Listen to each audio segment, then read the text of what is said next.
She only wanted cheap land for a workshop, something quiet, forgotten, out by the old airstrip where no one flew anymore. The listing said, "Abandoned storage barn," and the price was a laughable $500. But when she pulled open those rusted red doors and sunlight hit the nose cone inside, her breath caught. It wasn't junk. It was a fully intact World War II fighter, a P-47 Thunderbolt, one of the last of its kind, and the story hidden inside it? That would change her life and rewrite history. Before we dive in, let us know where you're watching from. We love seeing this community from every corner of the world. And if you live for stories where forgotten relics uncover lost legacies, hit that subscribe button. Because tomorrow's story, it's even more unbelievable than this one. The gravel cracked under her boots as she stepped out of the truck. Late afternoon sun bathed the overgrown airfield in long shadows, turning rust to gold and tall grass into whispers.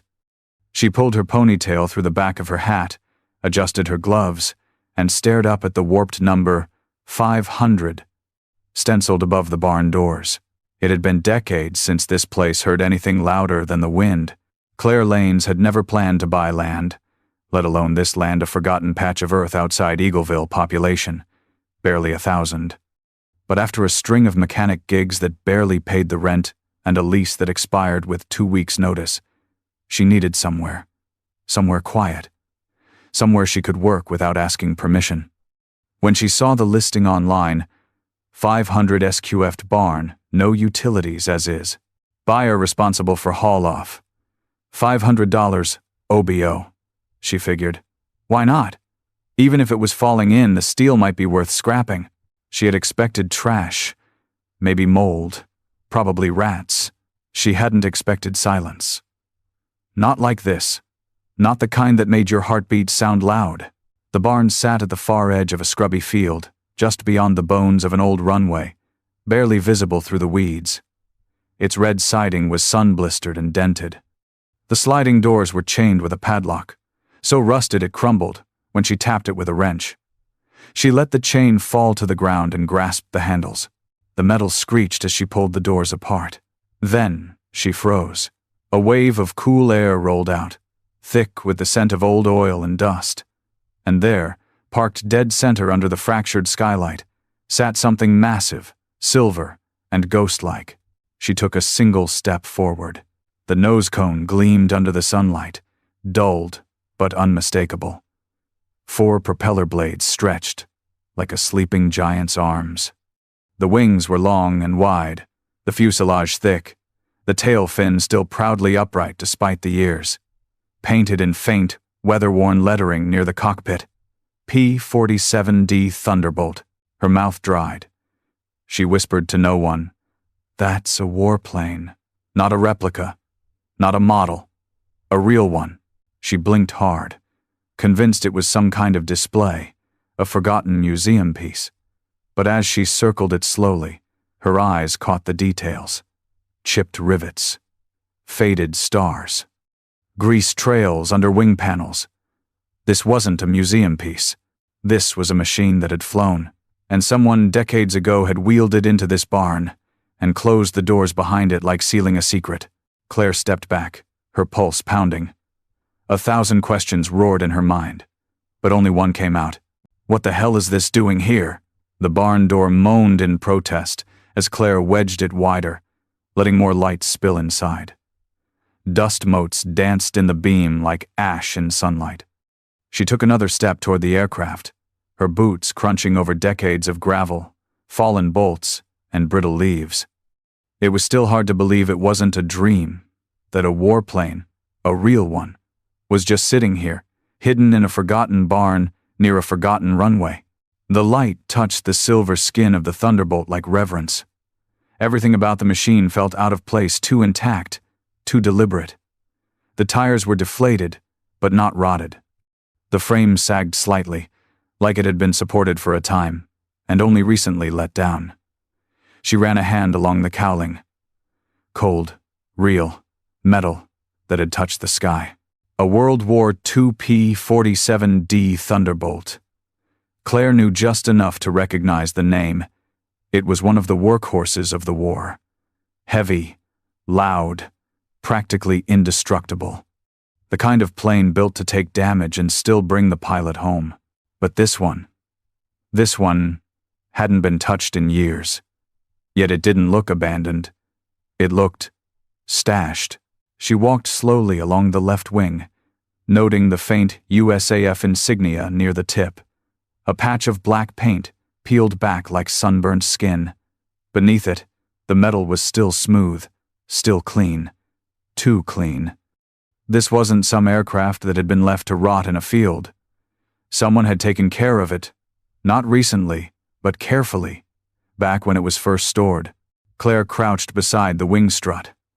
Underneath it, tucked between a pile of old tool crates and empty oil drums, she found a stack of wooden chocks, the kind used to keep wheels in place. She lifted one and found fresh splinters where the wood had been cut clean, even though the top was gray with age. Whoever rolled this plane in had every intention of keeping it from moving. Which begged the bigger question: why hide a Thunderbolt in a barn? She stood and walked around to the cockpit. The canopy was shut, dulled by time, but not broken. She shaded her eyes, trying to peer inside, and caught the glint of glass instruments, still in place. There was even a folded leather helmet on the seat, crusted with age but unmistakably military. Claire felt her throat tighten. It was as if the pilot had stepped out for lunch and never returned. The war had ended nearly 80 years ago. There shouldn't have been anything like this still hidden, especially not something this valuable. Museums would kill for a find like this. Historians would descend in swarms. But no one knew, because no one was supposed to know. Claire reached out and placed her hand flat on the canopy, palm pressed to the ghost of a cockpit untouched by time. She didn't know what she had just stepped into, but she knew this wasn't going to be just a workshop anymore. It was a mystery, and it had just opened its doors. Claire didn't go home that night. She pulled her truck around so the headlights lit up the barn's interior, grabbed her flashlight, and set up camp in the center of the dirt floor, surrounded by shadows and silence. She could have waited, called someone, reported it, but something about the plane, the way it had been hidden, the weight of it just sitting there undisturbed, it didn't feel like a find for the world. Not yet. It felt personal, like a whisper not meant for crowds. She circled the Thunderbolt again, slower this time. The plane looked almost like it was waiting. Back at the nose, she noticed something small, just under the edge of the cockpit, carved faintly into the metal near a panel seam. She crouched and brushed away grime with her sleeve. R.H.M. initials. Not stenciled like military codes, but scratched by hand, etched deep enough to outlast the paint. Claire ran her fingers across the letters. R.H.M., she whispered. Who were you? The name tugged at something in her gut like déjà vu she hadn't earned yet. It gave the plane a pulse, a presence. Suddenly, it wasn't just machinery anymore. It was someone's, someone who needed to be remembered. She climbed onto the wing carefully, boots leaving faint imprints in the dust. When she reached the canopy, she leaned in again. There was something inside, not just the helmet. A folded piece of cloth on the floorboard. A thermos. Dog tags? She couldn't quite tell through the glare. With a few tugs on the latch, the canopy creaked and hissed open, stiff with age.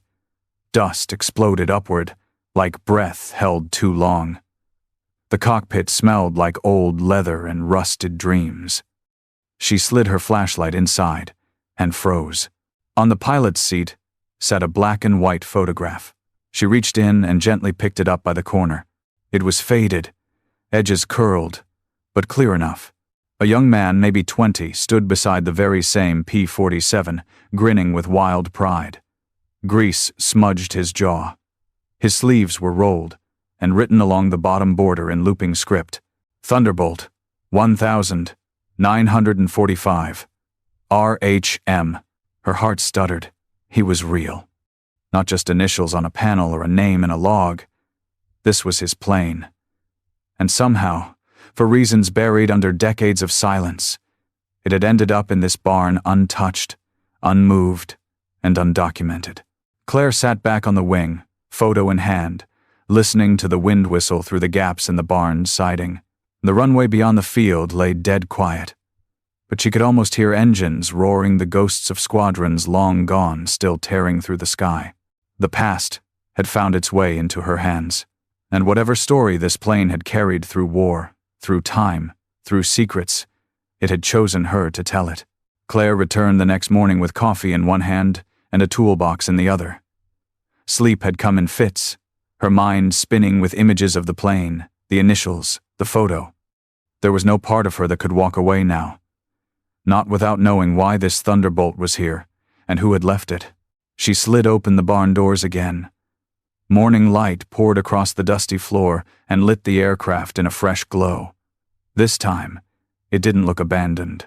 It looked patient, as if it had been waiting not for discovery, but for her. She climbed into the cockpit with more purpose now. Carefully, she removed the helmet and the folded cloth beneath it. It was an old bomber jacket, stiff with age, lined with shearling. The name stitched above the breast. Captain Roland H. Myers. The same initials etched into the fuselage. She was about to slide out when her knee knocked against the side panel, and something shifted below. Claire reached down and tugged at the loose panel, revealing a small metal box tucked in the hollow behind the seat. It was military-issue green, dented, and sealed with a corroded latch. She pried it open slowly, expecting nothing. But inside, cushioned in yellowing canvas, was a thick, leather-bound notebook. The corners were curled, the cover cracked, but the lettering was still legible. U.S. Army Air Force's flight log. She sat back in the cockpit, holding it in both hands like it was glass. The first page bore a printed name, Captain Roland H. Myers. Serial? No. 0847392. Unit 350. 3rd Fighter Group, 8th Air Force. The entries began in early 1944 missions over France, Belgium, Germany. Notes on weather, mechanical issues, enemy encounters. Her fingers trailed over each date, like tracing history with her skin. But it was the last entry that stopped her cold. Date: October 17th, 1945. Location: rural Georgia. Civilian airstrip. Cargo delivered. Secured. Instructions: do not file report until clearance confirmed. Await contact. R. H. M. Claire stared at the page. October 1945. That was after the war. Months after VJ Day. There shouldn't have been any active military flights at that time, let alone ones that ended in a barn behind a forgotten runway. She flipped through the rest of the log, but there was nothing beyond that page. No next mission, no final entry, just silence. And that silence said more than any written word. Captain Myers hadn't just flown this plane, he disappeared with it. No formal record, no recovery. Just a final log entry, a jacket left behind, and a hidden barn no one remembered. Claire's hands trembled slightly as she closed the book. She looked out across the field, through the cracked canopy glass. Someone had buried a chapter of history out here, and she was the one holding the first page. Claire sat on the tailgate of her truck with the flight log cradled in her lap, the barn yawning open behind her like some rusted mouth full of secrets. The coffee in her thermos had long gone cold. She didn't notice. The name Captain Roland H. Myers looped through her mind like an engine refusing to shut down. Who was he? Why had his plane, and not just any plane, but a fully intact World War II Thunderbolt, ended up tucked away like a forgotten artifact? And why had no one come looking for him? She pulled out her phone, opened a browser, and typed, Captain Roland H. Myers, 353rd Fighter Group. The results loaded slowly. A few scattered entries from World War II databases, mostly dry military listings. She scrolled past citations and squadron deployments until she found a forum thread, an old discussion on lost pilots. The name came up in a 2006 post, tagged with 2 words that made her stomach turn. Mia Domestic, missing in action. In the U.S., Her brow furrowed. That wasn't right. Pilots went missing overseas.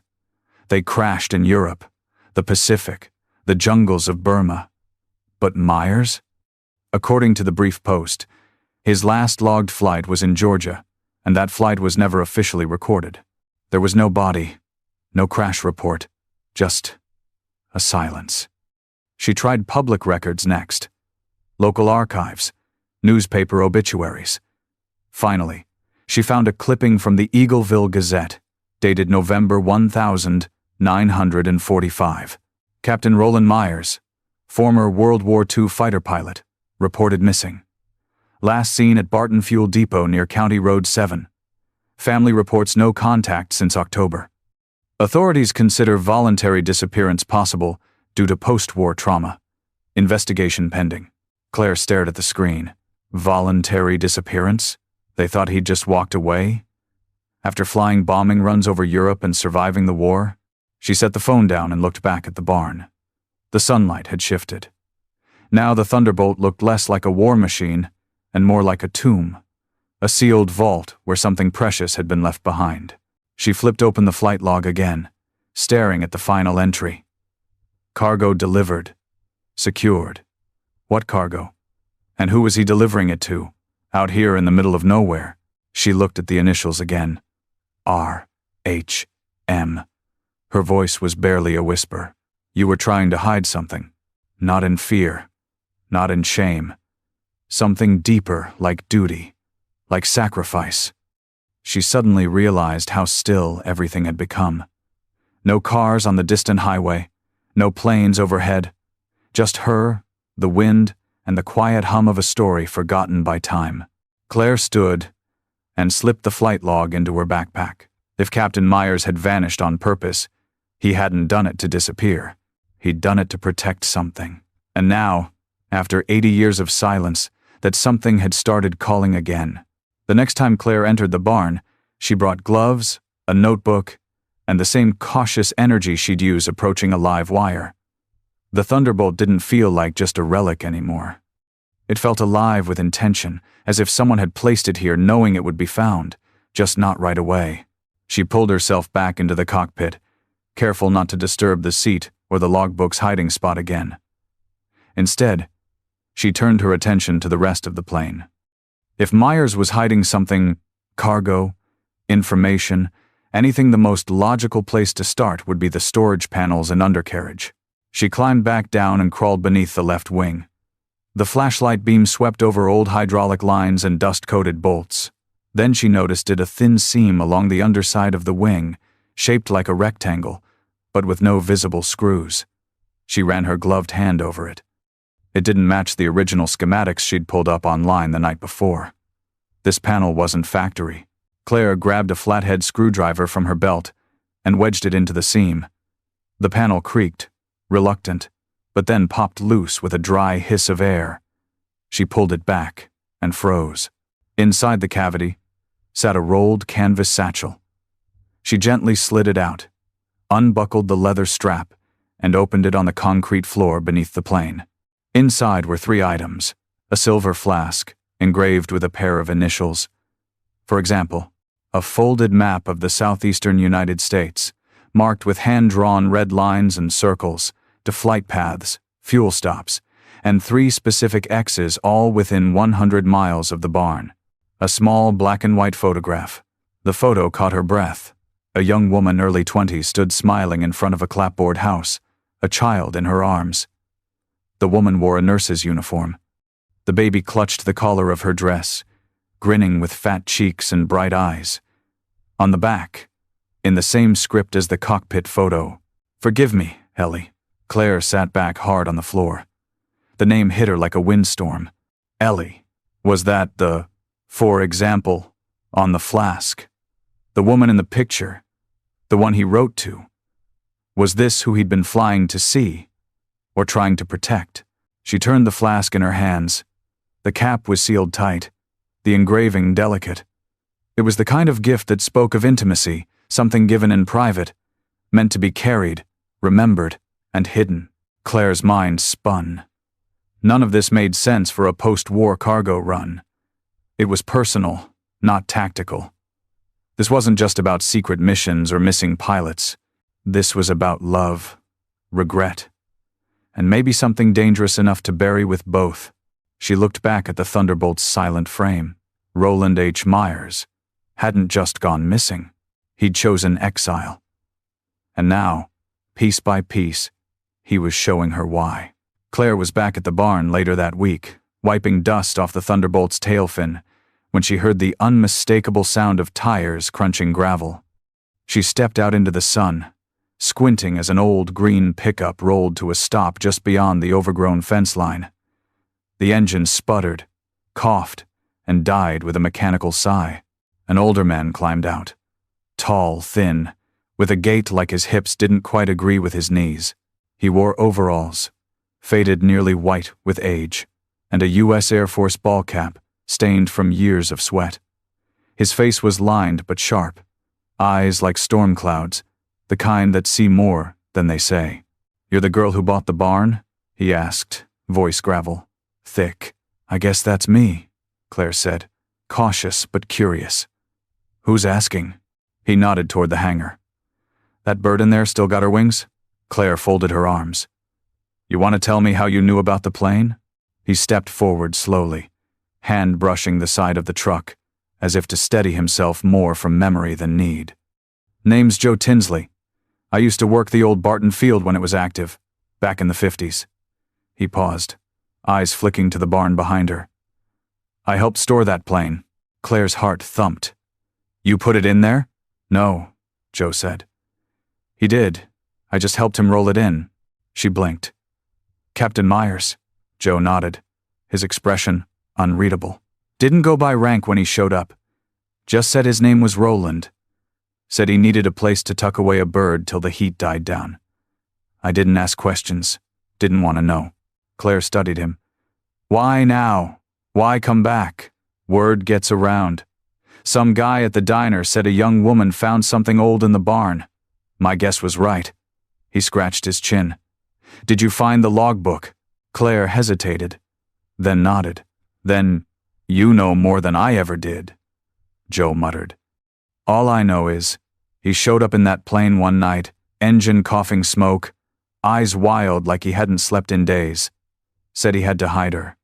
Said people were asking questions that didn't need answers." Claire's voice dropped. "What kind of people?" Joe shrugged. "Didn't say, but he looked scared. Not of dying. That man had the eyes of someone who'd already danced with death. He was scared of being found." She leaned against the barn door, mind racing. "Did he say why?" Joe looked out toward the old runway, wind tugging at his jacket. "No, but when he left, he handed me a pocket watch and said, 'If you ever see her again, you'll know it's time.' Then he vanished." Claire felt the weight of it, of history just barely holding together, of ghosts waking up after decades of silence. Joe met her eyes. "Whatever you think this is, miss, it's bigger, and it ain't done unraveling yet." Claire sat across from Joe Tinsley at the back booth of Greer's Diner, the kind of place where the pie was always warm and the coffee always slightly burnt. Joe stirred his creamer with the careful patience of someone used to waiting for answers. The plane, the photos, the map, none of it had made things clearer. But Joe's story had cracked something open. "You said Myers looked scared," Claire said, lowering her voice. "Not like a man on the run, but like someone hiding something." Joe nodded slowly. "He wasn't running from the war. He was running after it. That's what made it strange."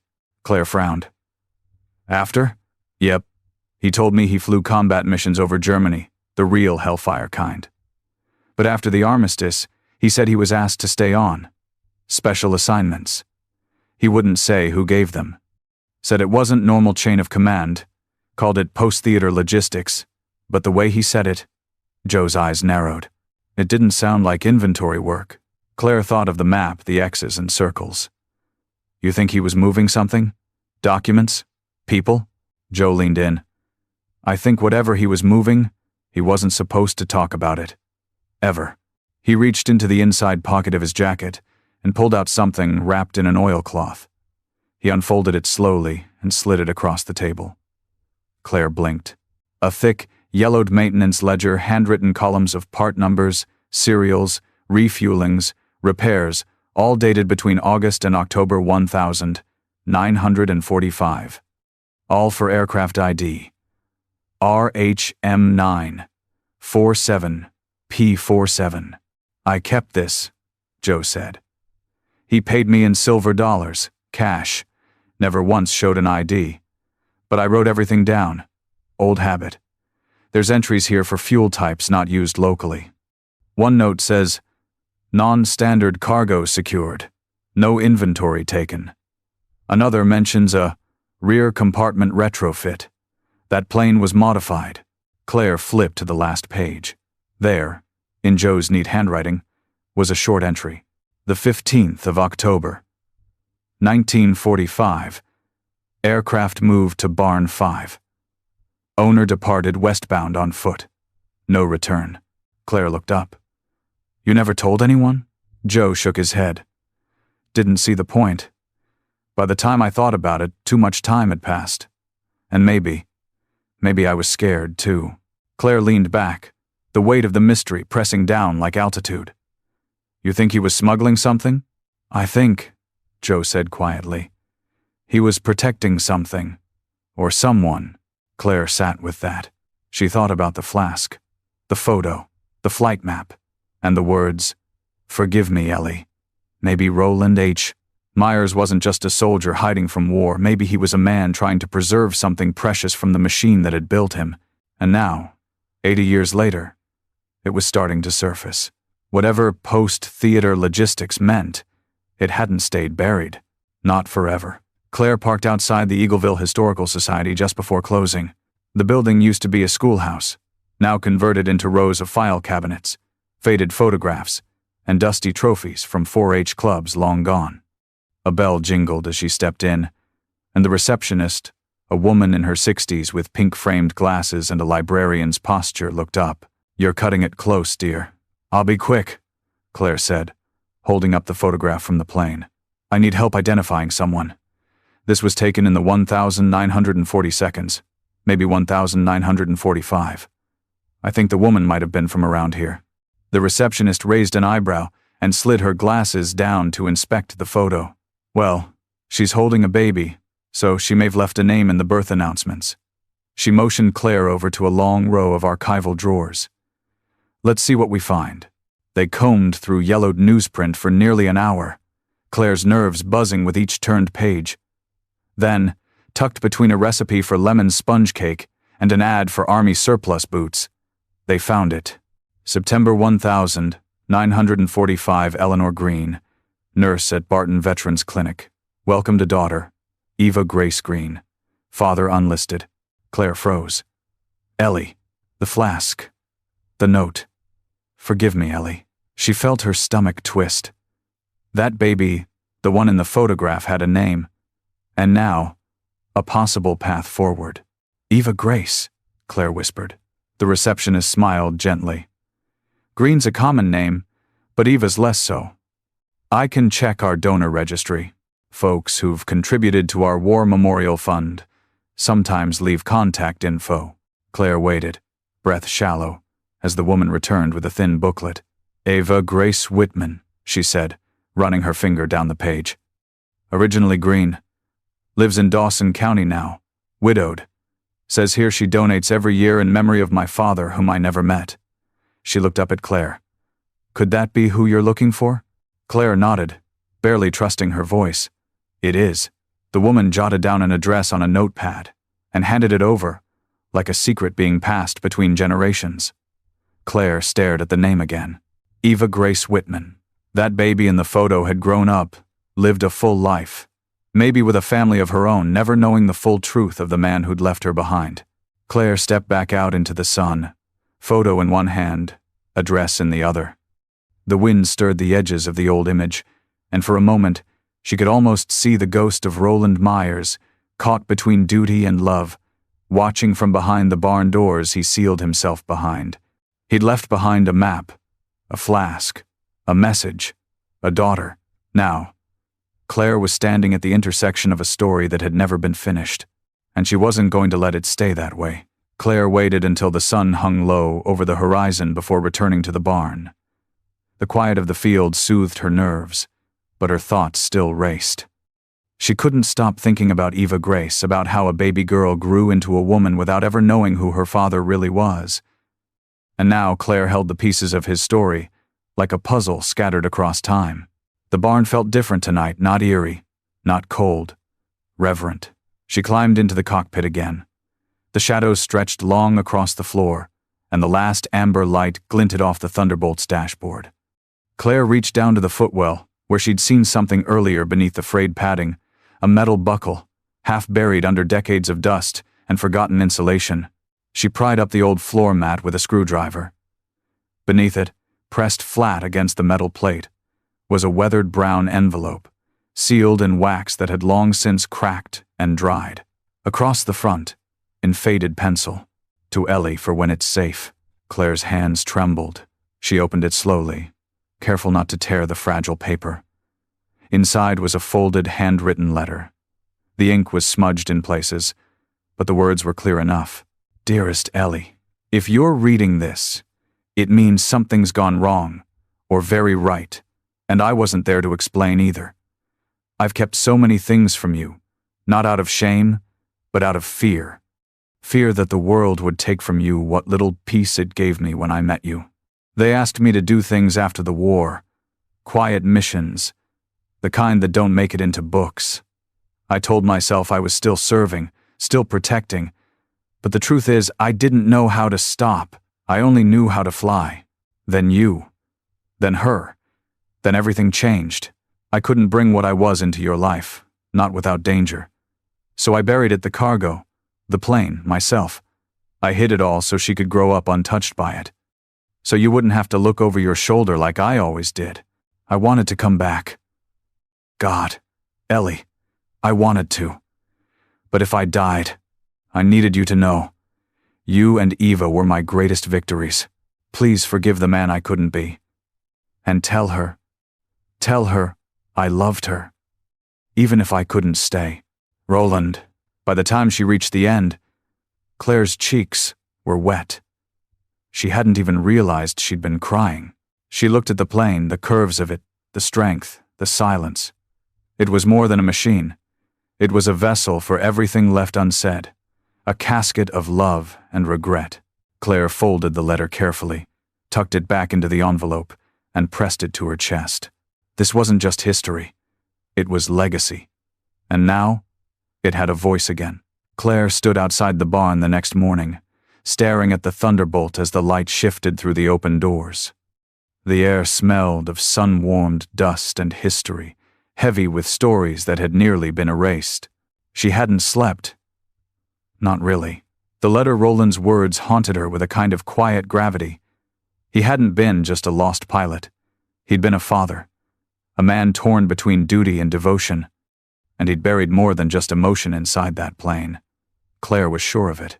She had already checked the obvious storage areas. The weapons bays were empty. The radio compartment held nothing but brittle wiring. But one place, she hadn't yet explored: the auxiliary fuel tanks mounted under the wings. Most had been removed, but one drop tank still clung to the belly of the plane, dented and streaked with oil, as if forgotten. Claire crouched beneath it, flashlight in hand, tracing its seams. It had been welded shut, but the weld looked newer than the rest of the plane, less rust, cleaner lines. Too clean. She grabbed her angle grinder, plugged it into the generator she'd started keeping in the truck, and got to work. The sparks flew as metal hissed and smoked. It took nearly 20 minutes, but finally the panel gave way with a sharp clank. Claire stepped back and waited for any fuel fumes. None came, just dust. She reached inside. Her fingers touched cold steel. Square, heavy. She pulled it out, a small, sealed canister, dull gray and about the size of a brick. No markings at first. But as she turned it in her hands, the flashlight caught something along the edge. Classified, Operation Veil. Use off authorized personnel only. Claire felt her stomach drop. This wasn't sentimental. This wasn't personal. This was government. She opened the canister slowly, bracing for what? She wasn't sure. Inside were tightly packed rolls of microfilm, a few handwritten documents, and what looked like a schematic. The language was technical, but the subject was chilling. Airborne delivery systems for post-conflict experimental assets. One phrase kept repeating in the documents: dispersal integrity essential. Unauthorized duplication prohibited. Priority Alpha recall code applies. Claire didn't need a clearance badge to understand the tone this was something they'd wanted buried. And Roland? He'd buried it, along with his entire life, because he knew what it was, what it could do. She stood in the silence, the canister cradled in her arms. The barn no longer felt like a forgotten place. It felt like a vault. He hadn't disappeared to escape. He disappeared to protect. And now, whatever he protected was in Claire's hands, and the clock had just started ticking. The first car rolled up at dawn. Claire saw it coming from the field behind the barn, a black SUV, with government plates and tinted windows, moving slow and silent, like it already knew where to go. She hadn't told anyone about the microfilm, not yet. But the world had a way of listening when you didn't want it to. By the time the second SUV pulled in behind the first, her stomach had tightened into a knot. 2 men stepped out. Suits, not uniforms, dark ties, earpieces. One carried a silver case. The other carried nothing but a clipboard and an expression like he was already bored. "Miss Claire Lanes?" the taller one asked, though it wasn't a question. She didn't answer, just wiped her hands on her jeans and stood firm in the barn doorway. He continued anyway. "We're with the Department of Defense Historical Recovery Division." "Never heard of it," Claire said. "That's the idea," he replied with a humorless smile. The second man spoke up. "We received a tip that sensitive military property was discovered on site. Specifically, an aircraft P-47 Thunderbolt, serial number 947, RHM, and associated archival contents." Claire's throat went dry. They knew everything. "I bought this barn legally," she said slowly. "It came with everything inside." "We're not disputing the purchase," the first man said. "But the plane, and any contents within it, are subject to federal retention under the National Security Artifact Act. Effective immediately, we're reclaiming control." Claire stepped forward. "That pilot disappeared 80 years ago. You had your chance. Now it belongs to history, and his daughter deserves the truth." There was a beat of silence. Then, softer, the man with the clipboard replied, "This isn't about history, it's about containment." That word chilled her. He stepped closer, dropping his voice. "Miss Lanes, the canister. You opened it, didn't you?" Claire didn't blink. "I don't know what you're talking about," he sighed, almost pitying. "Then I hope you realize what kind of storm you've just walked into." Behind him, 2 additional men in plain fatigues began unloading equipment cases, scanners, metallic wands. They moved like clockwork, straight into the barn, straight toward the Thunderbolt. Claire moved to block their path. "You can't just take this," she said. "It's not just metal. There's a man's story in there, a daughter who never knew her father, a legacy that's been buried long enough." "This isn't your fight," the suit said quietly.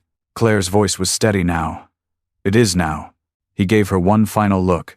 Not angry, not cruel, just tired. "Then you'd better find a lawyer, and a damn good one." The men walked past her into the barn, but something inside Claire had already locked into place. They had the badges, but she had the story, and she wasn't giving it up without a hell of a fight. Claire didn't sleep that night. Again. She sat on the tailgate of her truck, a thermos of cold coffee clutched in her hands, and stared at the now quiet barn. The agents had come and gone, but not without a parting shot. A formal cease and desist notice duct-taped to the barn doors like a threat dressed in legalese. They'd cataloged the plane, taken photographs, left silent sensors hidden in corners she'd already found. But the Thunderbolt was still there. They hadn't taken it. Not yet. She opened her laptop, her hands shaking with adrenaline and exhaustion, and uploaded everything: the photos of the letter, the map, the flask, the canister, the microfilm, the ledger. Then she hit record. "Hi," she said into the webcam. "My name's Claire Lanes. I'm a mechanic.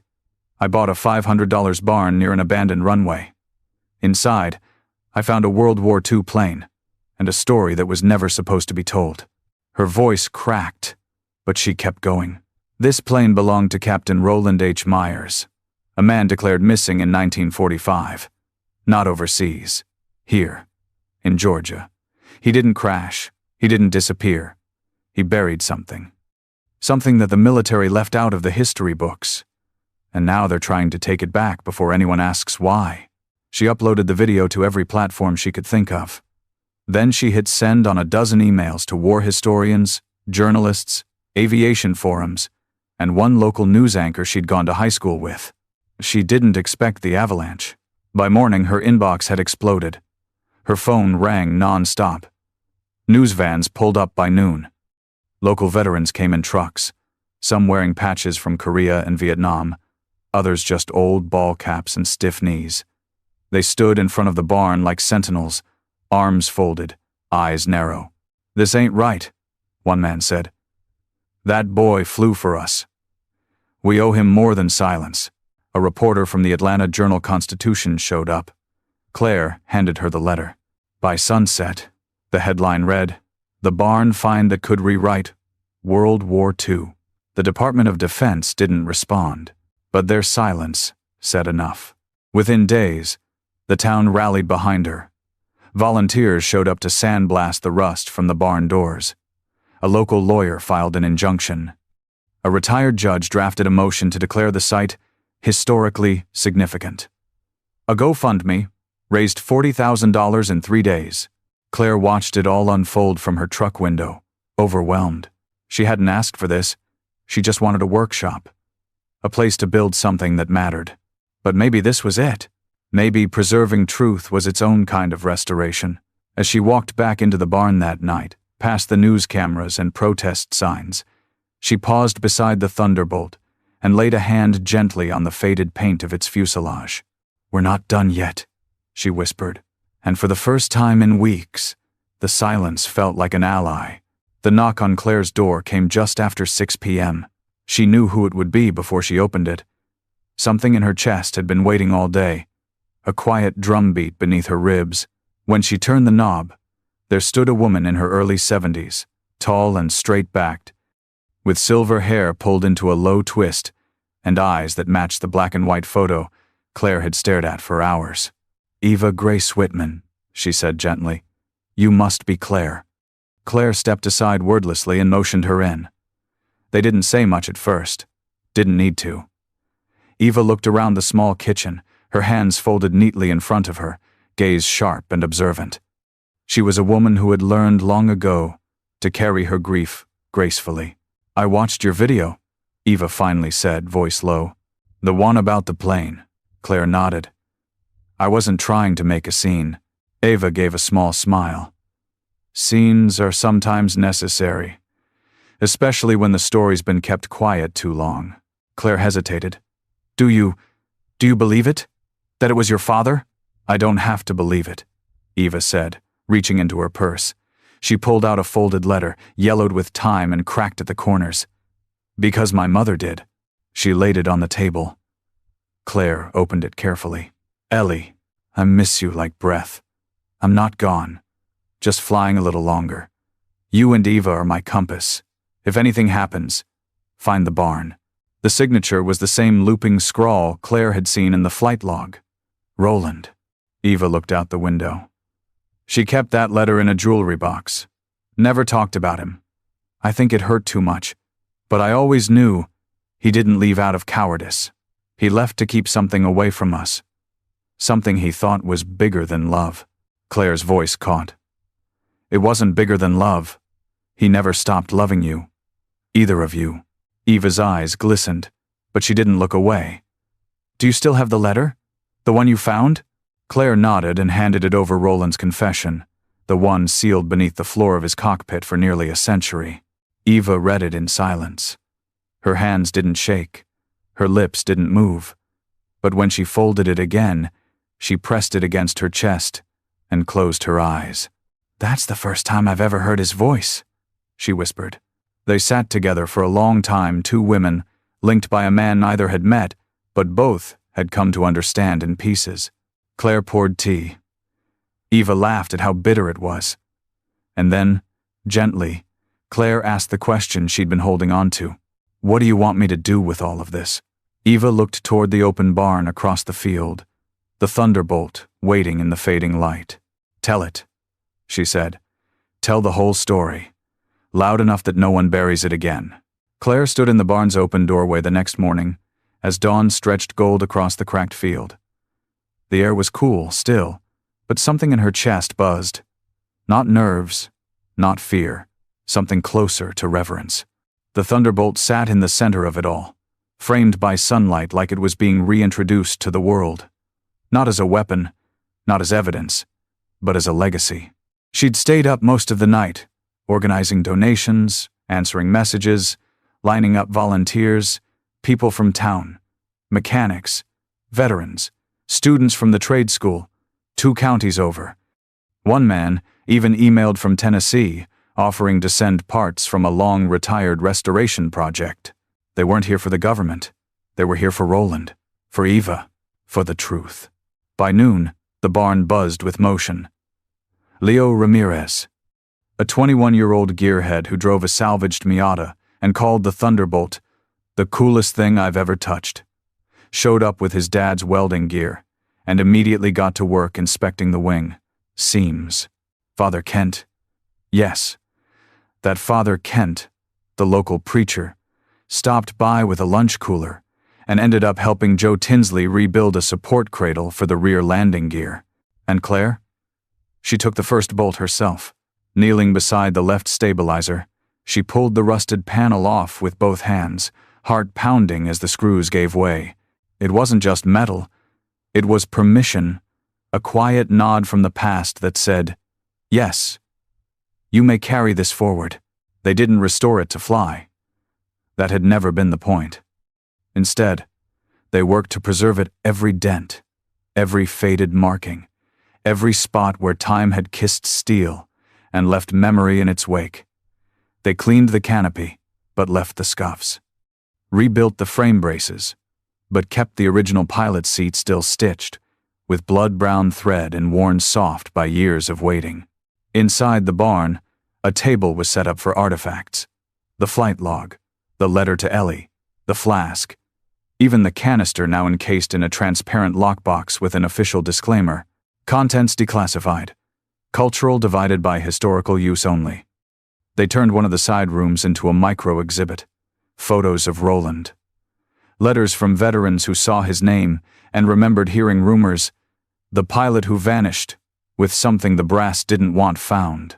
Claire watched people step through the barn, their expressions hushed. Not like tourists, like mourners who had finally found the grave of someone they didn't know they'd lost. She wiped her hands on a shop rag and stepped out for air. The breeze carried the sound of children laughing in the nearby field, chasing each other beneath a sky that men like Roland had once fought under. Claire looked back at the barn, its roof still rusted, its walls still tired, but its soul alive. Tomorrow, they'd hang the plaque. Captain Roland H. Myers, 1,919 to unknown, presumed lost, now remembered. But today, they worked, and that was enough. They opened the barn to the public on a warm Saturday in late October, exactly 80 years and 1 day after Roland Myers' last logged flight. The town came out in full families, veterans, teachers with their students in tow. A bluegrass trio set up near the old runway. Local kids handed out paper programs printed with a photo of the Thunderbolt on the cover and the words, "Some stories don't rust. They wait." Claire stood just inside the barn doors as the first visitors stepped through. She'd polished her boots that morning, out of respect more than vanity. Her hands were still grease-stained beneath her fingernails, just the way she liked them. The Thunderbolt gleamed beneath newly installed lights. They hadn't repainted it. The scars were still there. The weathering. The initials RHM still visible near the cockpit. That had been Eva's request. He didn't need perfection, she'd said. He just needed to be remembered. Claire caught sight of Eva now, standing beside the display table. She wore a simple gray dress and a small pin on her collar, a silver propeller with blue enamel wings. It had belonged to her mother. She was smiling, but her eyes were glassy. People took their time walking the length of the aircraft, pausing at the letter, the flask, the flight log. Kids leaned close to see inside the cockpit, where Roland's helmet still rested on the seat, exactly as Claire had found it. Joe Tinsley gave a short speech, his voice cracking only once as he spoke about the night Roland arrived. Father Kent offered a blessing for those who fly, those who fall, and those who leave a story behind for others to finish. When Claire took the mic, the barn hushed. "I didn't find a plane," she said. "I found a conversation frozen in time, between a father and daughter, between duty and love, between the kind of secrets we lock away and the truth that deserves sunlight." She paused, looking out at the faces, some young, some worn, all listening. "This plane didn't come with a manual. It came with a mystery. But what I've learned is that some stories don't need solving. They just need sharing." She stepped back, and the crowd applauded not loudly, but deeply, the kind that fills a space without needing to shout. That evening, as the last visitors left and the sun dipped below the tree line, Claire stood alone beside the Thunderbolt. The barn was quiet again, but not like before. This silence was sacred, full. She placed one hand on the cold metal of the fuselage. "Rest easy, Captain," she whispered. "We've got it from here."